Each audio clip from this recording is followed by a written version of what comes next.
In Uganda, 80% of the population rely on agriculture, either directly or indirectly, and as such, the agricultural sector is described as the backbone of the country's economy.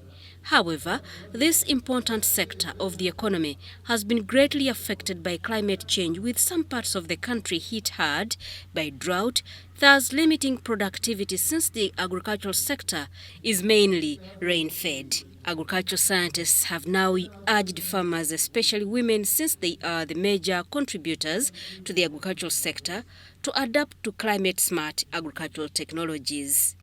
These technologies improve yields ranging from 50% to 200%. You can see. There are instances where the increase in yield is very drastic, from up to about 200%.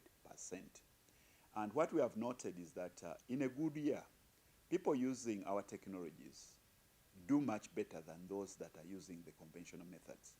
But in bad years, whereas in conventional agriculture, a crop can be totally decimated, total crop failure.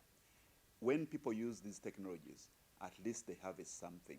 It's non-total crop failure. There are many practices under climate-smart agriculture that include irrigation, mulching, application of fertilizers, use of permanent planting basins, use of rip lines, among others. After being introduced to different smart agricultural practices, farmers choose the preferred method depending on the soil type, landscape, and the type of crop. For instance, in case of maize, farmers mainly use permanent planting basins and rip lines. We have a climate smart agriculture committee, and this committee will have incorporated the parents. And the parents come to learn the good practices at school using this demonstration garden. We have also trained the children, because we used to use children to plant maize using the basin systems, and they get these practices to Gandhi carry out in their homes. The method we are using rip lines, and the benefit when we use the rip lines, it does not consume a lot of time. Like we can use the other local method, we can use more than 2 days in planting an acre. But this one, it's just a short period of time, as they plow using oxen. Those who are planting drop as we cover, and within a shortest time we have already finished the work, which would have taken some good days. Though not widely used, small-scale irrigation is also another climate-smart agricultural technology that has helped to improve crop and vegetable production throughout the year.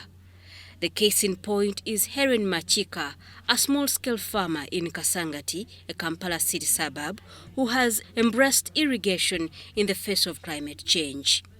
Machika produces greens and vegetables throughout the year.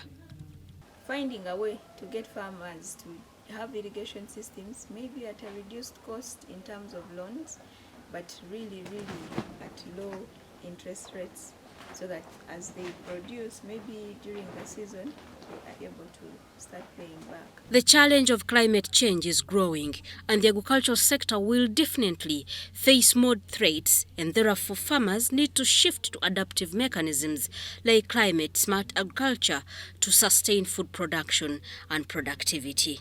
The initiative is supported by Dunia, a CFI project French Media Development Agency. Juliet Naiga, Sarah Natoro, UBC.